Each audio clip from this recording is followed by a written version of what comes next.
Good morning students, how are you? I am absolutely fine. और ऐसे मैं उम्मीद करता हूँ आप सभी घर पर बिल्कुल अच्छे होंगे। My dear child, one day leave के बाद में एक बार फिर से आपका बहुत बहुत स्वागत है। Chemistry is there for class 12। My dear child, last video में हम जब पढ़ा रहे थे तो आपको याद होगा कि हमारे लास्ट वीडियो में जो हमारा एक टॉपिक था वो बीच में ही छूट गया था, and the name of the topic was fuel cell. तो my dear child, fuel cell क्या है? What is fuel cell? Fuel cell is a device that is used to convert the heat of combustion of methane, hydrogen and methanol into electric energy directly. Okay, that is called fuel cell. My dear, fuel cell आपको पता है कि specific जितने भी हमारे space programmes होते हैं, आपने सुना होगा अपोलो स्पेस प्रोग्राम, वहाँ पर भी इसका यूज़ किया गया था। तो फ्यूल सेल की जो है कुछ केमिकल रिएक्शंस थी जो कि होती हैं। केमिकल रिएक्शंस जब ये फ्यूल सेल वर्क करता है तो उसकी कुछ केमिकल रिएक्शंस रह जाती हैं, उनके बारे में हमें डिस्कस करना है अभी। तो मैं आपको लेकर के चलता हूँ जो ओवरऑल रिएक्शन होती है। तो एनोड पर जो रिएक्शन होती है वो किस तरह की केमिकल इक्वेशन होती है? तो हाइड्रोजन गैस वहाँ पर होती है और हाइड्रोक्साइड आयंस भी वहाँ पर वर्क करते हैं, ठीक है। और जब आप इस केमिकल इक्वेशन को बैलेंस करोगे then you will got for H2O and plus for electron negative because it is anode, so electrons will be definitely donated from this side। अगर ये कैथोड होता तो इलेक्ट्रॉन्स यहाँ पर एक्सेप्ट किए जाते, बट यहाँ ये एनोड है तो एनोड पर इलेक्ट्रॉन्स को डोनेट किया जा रहा है। वाटर बन रहा है फ्यूल सेल। देखिए कमाल की बात है, फ्यूल सेल एक device that is used to convert the heat of combustion of methane, hydrogen and methanol directly into electric energy, and here you can see water is formed. Water बन रहा है, तो परेशान ना होइए, मैं आपको इसका बताऊंगा वाटर क्यों बनता है। ओके, नेक्स्ट एनोड पर ये रिएक्शन हो गई। अब कैथोड पर किस तरह की केमिकल इक्वेशन होती है? तो कैथोड पर आपकी रिएक्शन जो होती है वो ये होती है O2 plus 2H2O plus electrons negative, यहाँ पर 2 इलेक्ट्रॉन्स को एक्सेप्ट कर दिया जाता है। Then you will go definitely, please balance the equation, 4OH negative. ये 2 रिएक्शंस हो गई। एक आपकी हो गई एनोड पर ये रिएक्शन हो गई, कैथोड पर आपकी रिएक्शन हो गई। ओके, इसीलिए तो इसको हाइड्रोजन ऑक्सीजन सेल के नाम से भी इसको जाना जाता है। You can C both are take part, hydrogen and oxygen both are take part. Now what should be the overall reaction? Overall reaction क्या होगी? ओके, तो ओवरऑल रिएक्शन के बारे में हम चलते हैं, इसको हम ऐड कर लेते हैं। ओवरऑल रिएक्शन के बारे में इसको जब हम ऐड करेंगे तो हम देखते हैं क्या बन सकता है। चेक कर लीजिए, जो चीज़ ऐसी लग रही होगी जो आपकी सिमिलर है तो आप उसको कट कर दीजिए, no problem at all. Okay, तो जो चीज़ें हैं उनको आप कट कर सकते हैं। जैसे कि सबसे पहले मैं आपको बता दूं, 4OH निगेटिव से 4OH निगेटिव हो गए, कैंसिल। अब वाटर मॉलिक्यूल की अगर बात करते हैं तो वाटर मॉलिक्यूल इसके अंदर 2H2 है, यहाँ पर 4H2 है, यानी कि अभी यहाँ पर 2H2 और अभी बचा है, तो और कुछ तो आई थिंक है नहीं यहाँ पर। तो ओवरऑल रिएक्शन बनती है आपकी 2H2 plus O2 plus 2 electrons negative and goes to 2H2O plus 4 electron negative. अगर आप चाहो तो इनको भी कट कर दीजिए, तो यहाँ पर आपके 2 इलेक्ट्रॉन्स निगेटिव बन गए। ये आपके ओवरऑल रिएक्शन बन गए, देख सकते हैं। तो माय डियर, मैं पहले ही कह रहा था इसके अंदर ये वाटर बनता है। This is the product during all the cell reactions of fuel cell, water is formed, पानी बनता है। तो जब वाटर बनता है, वाटर जब बना था तो एस्ट्रोनॉट्स जो हमारे होते हैं वहाँ पर स्पेस के अंदर, तो एस्ट्रोनॉट्स ने इस वाटर का यूज अपने ड्रिंकिंग पर्पजेस के लिए किया था। यस, पीने के लिए भी इसका यूज किया गया है। उम्मीद करता हूँ समझ में आया होगा। फॉर्मूला इसका मैं बता चुका हूँ आपको पहले ही। ईटा इज इक्वल टू, कैसे इसके मतलब इसकी एफिशिएंसी कैसे कैलकुलेट की जाती है आपको पता होगा, delta G upon delta H into 100% निकालने का एक फॉर्मूला। ईटा क्या है? The efficiency of fuel cell. Okay, तो ये फ्यूल सेल था। अब मैं आपको आगे लेकर के चलता हूँ, हमारे पास में और बहुत सारी बैटरीज हैं, मैं आपको लेकर के चलता हूँ लेड स्टोरेज बैटरी की तरफ। बहुत इंपॉर्टेंट है वो, that is a secondary cell battery, ठीक है, that is a secondary cell battery. लिख सकते हैं आप इसके बारे में, सेकेंडरी सेल बैटरी। आप यहाँ पर लिख सकते हैं लेड स्टोरेज बैटरी। किस तरह की ये बैटरी होती है? पहली चीज तो secondary cell batteries are the cell batteries which can be charge again and again after their discharging. उनके डिस्चार्जिंग के बाद उनको दोबारा से चार्ज किया जा सकता है। लेड स्टोरेज बैटरी के बारे में मैं आपको बता दूं, देखिए इस तरह की बैटरी होती है। ये केज होता है, ये प्लास्टिक का हो सकता है, और इस केज के अंदर आपके 6 सेल्स इसमें लगे होते हैं, 6 सेल्स।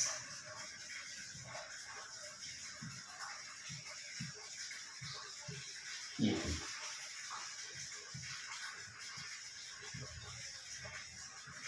ओके, ये अलग अलग टाइप के कुछ सेल्स इसमें होते हैं। अब वो किस तरह का, कौन कौन क्या क्या काम करता है, देखिए ये तो प्योर लेड है, ये प्योर लेड है जो कि काम करता है एनोड का, साइन मैंने दे दिया है। ये एनोड ग्रिड है, एनोड ग्रिड है जो कैथोड का काम करता है, sorry lead grid. Lead grid का मतलब होता है कि लेड के अंदर जो है कोई ना कोई एक इम्प्योरिटी मिली हुई है, यानी कि लेड ऑक्साइड की इम्प्योरिटी वहाँ पर हो सकती है। ये इस तरह का सेल, ठीक है माय डियर। घर पे जो हमारे घर पे जो बैटरीज हैं, ये जिससे इन्वर्टर चलता है वो यही है, ओके। और इसके अंदर near about 38% by mass, okay, 38% by mass इसकी डेंसिटी इसके अंदर ली जाती है। किसकी, किसको फिलअप किया है आपने इसके अंदर, सॉल्यूशन किसका है, H2SO4 sulphuric acid. 38% by mass pure हम सल्फ्यूरिक एसिड इसके अंदर यूज़ करते हैं, या आप चाहो तो आप 1.30 इसकी जो है ग्राम सेंटीमीटर इनवर्स, ये इसकी डेंसिटी, या तो 38% बाय मास है 1.30 gram centimetre inverse minus cube, ये इसकी जो है डेंसिटी हम लेते हैं सल्फ्यूरिक एसिड की, इतनी डेंसिटी इसमें लेते हैं। एक दूसरे से पैरेलल में एक दूसरे ज्वाइंट होती है। अब देखिए इनको जो है जब ये अलग अलग है तो बहुत ही कम करंट ही फ्लो करती हैं। देखिए आपको और बता दूं मैं कि ये जो लेड स्टोरेज बैटरी है लगभग 12 वोल्ट का करंट आपको सप्लाई करती है, 12 वोल्ट का। अब 6 सेल है, ठीक है, तो 1 सेल के हिस्से में कितना आता है, 2 वोल्ट 1 सेल इसमें सप्लाई करता है करंट। उम्मीद करता हूँ समझ में आया होगा। जब अलग अलग होते हैं तो बहुत कम ये करंट सप्लाई करते हैं, लेकिन जब एक जगह जुड़ जाते हैं तो इनकी जो पावर है वो बहुत तेज़ी से हो जाती है, ओके, सप्लाई की बहुत अच्छी पावर इसकी हो जाती है। Secondary cell battery. अब इसके जो सबसे ज़्यादा जो आता है इसके बारे में आपको बता चुका हूँ। तो देखिए इसमें ना जब ये डिस्चार्ज होता है, इसका जो करंट जब डिस्चार्ज होता है, डिस्चार्ज जब बैटरी डाउन होती है तो किस तरह की केमिकल इक्वेशंस यहाँ पर होती हैं, उनके बारे में आपके सामने अभी कुछ बातें करने जा रहा हूँ, आप उनको गौर से देखिएगा, ओके। जब बैटरी डिस्चार्ज होगी तो एनोड पर किस तरह की इक्वेशन होगी, एनोड पर क्या होने वाला है, तो माय डियर लेड है, ऑफ कोर्स लेड की आपको पता है कि एनोड मैंने जोड़ा था वहाँ पर, अभी आपको दिखाया कि वो लेड का बना हुआ था, प्योर थीरोड, ओके। तो plus SO4 minus minus sulphuric acid के आयंस हैं, it will goes to PbSO4 negative negative plus 2 electron negative. Anode पर इलेक्ट्रॉन्स डोनेट होते हैं, ये आपकी इक्वेशन है, ठीक। ये तो हो गया एनोड पर। अब चलते हैं एट कैथोड। कैथोड पर कैसी इक्वेशन होने वाली है, क्या होने वाला है। अब कैथोड आप जो बताया कि लेड ऑक्साइड से बना हुआ है, कैथोड लेड ऑक्साइड में PbO2 से मिलकर बना है, याद है, उम्मीद करता हूँ। और प्लस सल्फ्यूरिक एसिड के आयंस SO4 माइनस माइनस यहाँ पर भी है, और प्लस 4H पॉजिटिव आयन इधर भी है, और आई थिंक 4 इलेक्ट्रॉन यहाँ भी है। जब आप इस इक्वेशन को आप बैलेंस देखेंगे करके तो आप पाओगे 4PbSO4, डेफिनेटली Pb और SO4 बन चुका है, 4H पॉजिटिव है, they will goes to 2s2, okay, ये बन गया। तो बात ये आ गई। अब बात आती है ओवरऑल रिएक्शन की, ओवरऑल रिएक्शन। तो ओवरऑल रिएक्शन क्या होने वाली है, जब बैटरी यूज में है, जब बैटरी डाउन हो रही है उस वक्त की हम बात करें। जब बैटरी डाउन हो रही है तो क्या इक्वेशन बनेगी, सबको ऐड कर दीजिए, जो भी कुछ है, जो कट सकता है उसको काट लीजिए। Pb plus PbO2 plus 2SO4 negative negative plus 4H positive plus 4 electron negative goes to क्या क्या बन गया, 2PbSO4 एंड 2s2। ये reaction my dear child overall reaction होती है जब बैटरी आपकी डाउन होती है। जब बैटरी आपकी डाउन होती है, जब डिस्चार्ज होती है बैटरी, तो ये होता है, ठीक है। अब देखिए ये केस ना, मतलब जो हमारी ऑटोमोबाइल्स में भी यही लेड स्टोरेज बैटरी रखी होती है। तो लेड स्टोरेज बैटरी जब उसमें लगी होती है तो वो रेगुलर वे में जब वो करंट उसका सप्लाई होता है, लगातार यूज़ भी होती है, लेकिन वो फिर भी डाउन नहीं होती। रीज़न क्या है, उसके अंदर माय डियर चाइल्ड, उसके अंदर अल्टरनेटर लगा होता है। अल्टरनेटर वो रेगुलरली जो है जैसे उसको करंट लगातार सप्लाई करता रहता है, एज वेल एज उसको चार्ज भी करता रहता है, दोनों काम उसके हैंड टू हैंड चलते रहते हैं। ये इक्वेशन हो गई आपकी डिस्चार्जिंग की, ओके, नोट कर लीजिए, very very most important reactions हैं, बहुत ज़्यादा पूछी जाती हैं। Right the reactions that are involve during the discharging of lead storage battery, okay. और सेकंड मिसाइल बैटरी इवेंट से। अब हम ये तो थी इसकी डिस्चार्ज की बैटरी। तो अब बात आ जाती है चार्जिंग। जब चार्जिंग होती है बैटरी के अंदर, चार्जिंग ड्यूरिंग चार्जिंग में किस तरह की इक्वेशंस होने वाली है, इसके जस्ट अपोजिट होगी। ठीक है, अब तक तो ये काम कर रहा था आपका गैल्वेनिक सेल की तरह, लेकिन जब ये चार्ज होती है ना बैटरी, तो फिर ये एक इलेक्ट्रोलाइटिक सेल की तरह काम करने लगती है। इलेक्ट्रोलाइटिक सेल की तरह मैं आपको दिखाना चाहता हूँ। तो चलते हैं हम एट एनोड। एनोड पर कैसी इक्वेशन होने वाली है देखिएगा आप, और दूसरी तरफ एट कैथोड। ये बिल्कुल चेंज हो जाएगी सिचुएशन। जो पहली वाली इक्वेशन थी वो कैथोड पर होगी, और वो भी अपोजिट वे में होगी। याद होगा आपको कैसे करके कराई थी वो मैंने, उसका जो प्रोडक्ट बना था PbSO4 बना था, देख लीजिएगा आप पीछे। PbSO4 और प्लस 2 इलेक्ट्रॉन्स यहाँ पर एक्सेप्ट करेगा। ये बिल्कुल जस्ट अपोजिट है। ये will be goes to Pb plus plus SO4 negative, sorry I think Pb plus SO4 negative negative, no I think Pb plus plus.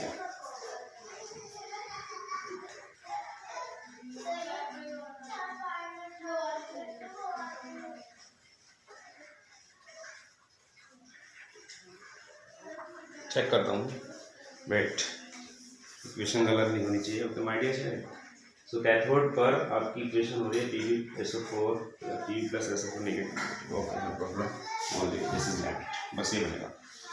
अब इसके बाद ये तो हो गया कैथोड पर। अब चलते हैं हम एनोड पर। एनोड पर जो बड़ी वाली इक्वेशन थी वो यहाँ पर आ जाएगी। क्या क्या हुआ था उसके अंदर याद करने की कोशिश करें। यहाँ PbSO4 बना था, याद कीजिए, प्लस 2s2 बना था। ठीक है, अब इसके जो क्योंकि रिवर्स है, हमने पहले रिवर्स पढ़ा है तो फिर ये चला जाएगा आपका। ये बना था PbO2, ठीक है, SO4 negative negative as well as एक और यहाँ पर एक चीज़ और आपकी बनकर आ रही थी, वो थी आपकी 4H positive and 2 electrons negative. ये इक्वेशन थी। ठीक है, जस्ट आप अपोजिट इसको करके देखेंगे। अब बात आती है ओवरऑल रिएक्शन की। ओवरऑल रिएक्शन, तो ओवरऑल रिएक्शन आपके बन जाएगी ये, उसका जस्ट अपोजिट हो जाएगी 2 PbSO4 जब डिस्चार्ज हो रहे थे ना एक संग, इसके just opposite, plus 2s2O 2 electrons negative, Pb plus PbO2 2SO4 negative negative 4H positive plus 2 electrons negative. ये इक्वेशन आपके बन जाएगी। इनको आप नोट कर लीजिएगा, बहुत अच्छी केमिकल इक्वेशन है। Okay okay my dear child, note please. ये आपकी सेकेंडरी सेल बैटरी, जिसको आप लेड स्टोरेज बैटरी के नाम से भी जानते हैं। ऑटोमोबाइल्स में जितनी भी आपकी बैटरीज हैं, these all are secondary cell batteries. Okay, ये हो गए आपकी इक्वेशंस। नेक्स्ट अब हम चलते हैं, ये तो आपका हो गया जितनी भी सेल बैटरीज। अब ये देखिए, मैं आपके सामने माय डियर चाइल्ड इस चैप्टर का लास्ट टॉपिक लेकर आपके सामने आ रहा हूँ, and the topic is corrosion. What is corrosion? Okay, corrosion किसे कहते हैं? Wait for second my dear. Corrosion, okay everything is fine, I think that. So corrosion के बारे में हम स्टडी करने वाले हैं। Corrosion, the slowly eating up of metals. Okay, ध्यान सुनिए क्या कह रहा हूँ मैं। कोरोजन में भी defined as the slowly eating up of metals by the effect of atmospheric gases and conversion into their carbonates, sulfates, chlorides, oxides, etc. That is called corrosion. Corrosion एक इस तरह की प्रोसेस होती है जिसमें क्या मेटल्स जो होती हैं वो स्लोली खत्म होने लगती हैं। कि किस वजह से? By the effect of atmospheric gases. Atmosphere में बहुत सारी गैसेस होती हैं, सल्फर डाइऑक्साइड है, nitrogen dioxide, many gases are there, carbon dioxide, बहुत सारी गैसेज होती हैं जिनके इफेक्ट की वजह से जो है मेटल्स जो है खत्म होने लगती हैं और उनके कन्वर्ट हो जाती हैं अपने ऑक्साइड्स में, सल्फाइड्स में, सल्फेट्स में, कार्बोनेट्स में etcetera. That is called corrosion. अब मैं आपको कोरोजन का एक सिंपल सा एग्जांपल आपके सामने देना चाहता हूँ, that is Fe2O3 into XH2। My dear child, what is this? ये क्या है? ये फेरिक ऑक्साइड है, ब्राउन कलर का फेरिक ऑक्साइड है। कैसे बना? रस्टिंग, ये this is the rust of iron. Iron की रस्ट है।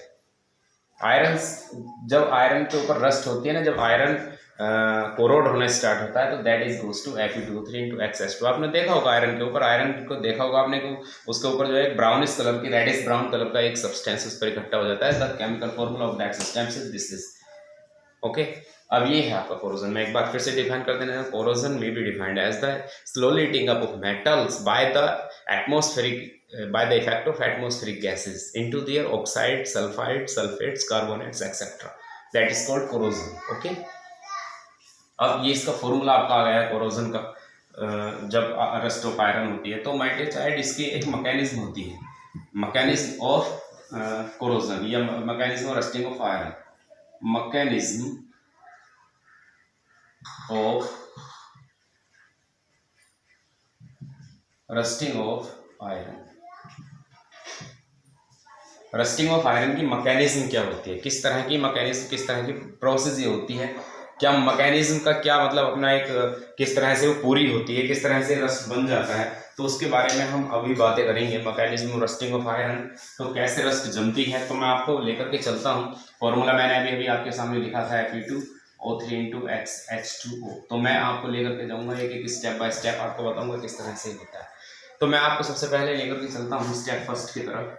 स्टेप फर्स्ट देखिए, हमारे एनवायरनमेंट के अंदर कार्बन डाइऑक्साइड गैस है, वाटर वेपर है। अब क्योंकि वहाँ पर आयरन भी प्रेजेंट है, तो आयरन की जो आपका सरफेस है, कहाँ जहाँ पर भी आयरन आपका पड़ा हुआ है, तो आयरन के सरफेस के ऊपर जो कार्बन डाइऑक्साइड गैस होती है वाटर से वहाँ पर इक्वेशन कर लेती है। स्टेप फर्स्ट में आप लिख सकते हैं water is dissolve CO2 okay on the surface of, किसके सरफेस पर, आयरन, आयरन के सरफेस पर जो आपको वाटर है वो कार्बन डाइऑक्साइड को अपने अंदर घोल लेता है। H2O plus CO2 goes to H2CO3। What is this my dear, this is carbonic acid. Carbonic acid बन गया। अब कार्बोनिक एसिड का क्या रोल यहाँ पर है मैं बता देता हूँ आपको। ये जो है कार्बन H2CO3 जो है एक इलेक्ट्रोलाइट की तरह वहां पर काम करता है। It is doing work as an electrolyte on the surface of the iron, you can say. अब इसके बाद ये क्या करता है कि H2CO3 ये वहीं पर टूट जाता है, ब्रोक हो जाता है bye the effect of environment conditions. ये जब टूटता है, इलेक्ट्रोलाइट है, टूट जाएगा, जाहिर सी बात है। वाटर में जब डिजोल्व होगा that will be goes to 2H positive plus CO3 negative negative. अब आपके पास में CO3 नेगेटिव नेगेटिव है, H पॉजिटिव आपके पास आ चुका है। ये आपका स्टेप फर्स्ट कंप्लीट हो गया। आपने H पॉजिटिव बना ली है, CO3 नेगेटिव नेगेटिव बना ली। नेक्स्ट आप चलते हैं स्टेप 2 में। स्टेप 2 में क्या होता है कि जो आपका सरफेस है आयरन का जो सरफेस है, मैं लिख रहा हूँ यहाँ पे surface of iron oxidized, surface of iron oxidized हो जाता है in presence of O2, you can say oxygen के प्रेजेंस में। ऑक्सीजन है वहां पर, ऑक्सीजन के प्रेजेंस में आयरन का सरफेस है वो ऑक्सीडाइज हो जाता है and goes to Fe positive plus 2 electrons negative. This is equation first. और मैं आपको एक बात बता दूं, जहां पर ये ऑक्सीडेशन हुआ है ना, जिस जगह पर ऑक्सीडेशन हुआ है that is doing work as an anode, वो एक एनोड की तरह काम करती है। अब आपके पास में 2 स्टेप्स आ चुके हैं, 5 स्टेप में आपका जाकर कंप्लीट होगा। ठीक है, 2 स्टेप्स आपके पास आ चुके हैं। हम नेक्स्ट आगे बढ़ते हैं। ओके, मैकेनिज्म है, कई बार आई है last year pre boards students जो आपके लास्ट ईयर थे, उनका जब हमने प्री बोर्ड्स लिया था माय डियर, तो उनके क्वेश्चन पेपर में ये क्वेश्चन था। Okay, what is corrosion of iron, what is rusting of, what is corrosion and how the rust of iron is formed on the surface of iron and how we can protect our iron articles from this rust. Okay, step 2 हो गए हैं। Step third में क्या होता है my dear, ये जो electrons आपके हैं एनोड पर से ये एक साइड से माइग्रेट होकर के दूसरी तरफ चले जाते हैं। आयरन यहाँ से माइग्रेट होकर के दूसरी तरफ चले जाते हैं और H पॉजिटिव भी आपके पास में। ठीक है माय डियर, तो ऑक्सीजन, ये जो आपकी एयर है वहां पर जो ऑक्सीजन है वो ऑक्सीजन H पॉजिटिव से रिएक्शन करती है। ठीक है, और इलेक्ट्रॉन्स भी ऑलरेडी आपके पास में है, तो इन सब से यहाँ हो जाता है इसका रिडक्शन। स्टेप थर्ड में जो प्रोसेस होती है वो रिडक्शन की प्रोसेस हो जाती है। और देखिए इक्वेशन आपकी फर्स्ट आपकी ये है, सॉरी दिस इज सेकंड, और नो प्रॉब्लम, आप फर्स्ट ही कोई दिक्कत नहीं। तो ये चला जाता है आपका 2H2 में, 2H2 में चला जाता है, इक्वेशन में जाती है आपकी सेकंड।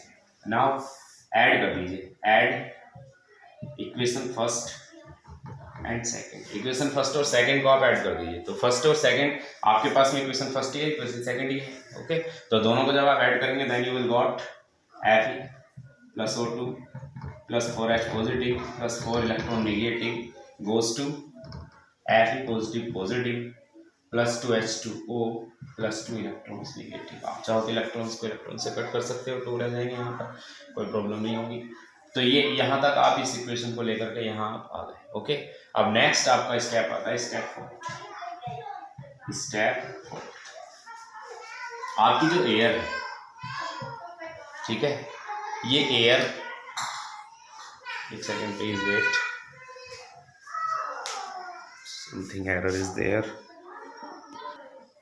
ओके, देखिए यहाँ जो आपके पास में Fe पॉजिटिव पॉजिटिव आयंस हैं जो सरफेस पर आयरन के अभी भी जमा हुए हैं, तो ये Fe पॉजिटिव पॉजिटिव आयंस क्या करते हैं, वहाँ ये ऑक्सीजन के साथ, जो ऑक्सीजन वाटर के अंदर घुली हुई है, जो ऑक्सीजन वाटर के अंदर घुली हुई है उससे रिएक्शन कर जाते हैं, और रिएक्शन करने के बाद में ये बन जाते हैं 2Fe2O3। चेक, 2Fe2, 2 2 4 खत्म हो गए ऑक्सीजन, 2 3 6 और 6 ऑलरेडी ये हैं, प्लस अब बचा क्या है आपके पास में, और बच जाता है आपका 4H2 बाहर निकल। तो 2Fe2O3 प्रॉपर वे में वहाँ पर स्टेप आपका 4th हो गया। स्टेप 5th में जो आपकी Fe2O3 है प्रॉपर वे में वाटर के प्रॉपर मॉलिक्यूल से रिएक्शन करके Fe2O3 इंटू XH2O, ये रहा आपका रेडिश ब्राउन कलर का आपका रस्ट आपके पास बनकर तैयार आ गया है। ओके, फिनिश, ये बन गया रस्ट। ये है इसके 5 स्टेप्स हैं, याद कर लीजिएगा, अच्छे से नोट कर लीजिएगा, नोट्स प्रिपेयर कीजिएगा, ठीक है। अब मैं आपको एक बात और बता दूं कि किस तरह से रस्टिंग जो है बढ़ती है, क्या क्या है, प्रोमोट कैसे होता है रस्ट। देखिए, एक तो मैं आपको बता दूं कि मेटल जितनी ज़्यादा रिएक्टिव होगी रस्ट उतना ही ज़्यादा लगेगा, उतना ही ज़्यादा बढ़ेगा, ठीक है। दूसरी चीज़ मैं आपको बता देना चाहता हूं कि अगर कोई इम्प्योरिटी अगर है मेटल के अंदर, ध्यान रखना मैं क्या बताने वाला हूँ, इम्प्योरिटी अगर मेटल के अंदर है तब भी मेटल बहुत तेज़ी से रस्ट को कैच करेगा, रस्ट बहुत तेज़ी से जमेगी तब भी। अगर ये बात मैंने आपको बता दी, तो रिएक्टिविटी जितनी ज़्यादा होगी उतना ही ज़्यादा मतलब मेटल रस्ट पकड़ेगा। दूसरी चीज़ है इम्प्योरिटी जितनी ज़्यादा उतनी ज़्यादा कोरोड होगी। तीसरी बात ये है यहाँ पर कि मेटल जितनी ज़्यादा प्योर होगी उस पर रस्ट उतना ही कम लगेगा। आयरन देखा होगा आपने, आयरन, रेलवे का जो आयरन है उसके ऊपर रस्ट नहीं जमता, क्यों? क्योंकि that is the pure form, वो बिल्कुल प्योर रस्ट फॉर्म है। तो बहुत सारे मेथड्स हैं जो मतलब बहुत सारी प्रोसेसेस हैं जो आयरन हो या कोई भी कोरोजन को बहुत ज़्यादा बढ़ावा देते हैं। नेक्स्ट अब हम आपको लेकर के चलते हैं, देखिए इसका प्रोटेक्शन, कैसे हम इसको प्रोटेक्ट कर सकते हैं। ओके, क्या है, आप एक तो गैल्वेनाइजेशन कर सकते हैं। गैल्वेनाइजेशन क्या होता है कि किसी भी लेस रिएक्टिव मेटल के ऊपर किसी भी मोर रिएक्टिव मेटल का उसके ऊपर कवर अप कर देना। एग्जाम्पल के तौर पर आयरन के ऊपर आपने देखा होगा जिंक को कवर कर दिया जाए, जिंक से उसको कवर कर दिया जाता है। टैप्स जितनी भी होती हैं आपने देखा होगा आयरन टैप्स होती हैं, बट उनके ऊपर गैल्वेनाइजेशन होती है, वो गैल्वेनाइज टैप होती है। इस तरह से आप इनको रोक सकते हैं, पेंट करके आप रोक सकते हैं मेटल्स को, और भी बहुत सारे मेथड्स हैं, ठीक है। तो ये आपका कोरोजन था, तो इनको जो है आप सारे इनके नोट्स अच्छे तरीके से प्रिपेयर कीजिएगा। जो मेन थिंग्स थी मैं आपको इन टॉपिक से रिलेटेड बता चुका हूँ। नेक्स्ट वीडियो में अब हम NCERT क्वेश्चंस आपके लिए सेंड करेंगे। ओके, और अगर डाउट सेशन आपका होता है कल ही, तो कल ही आपको डाउट सेशन बहुत सारे क्वेश्चन देंगे, आप उनको कीजिएगा। Okay, thank you and have a nice day. Good morning everyone.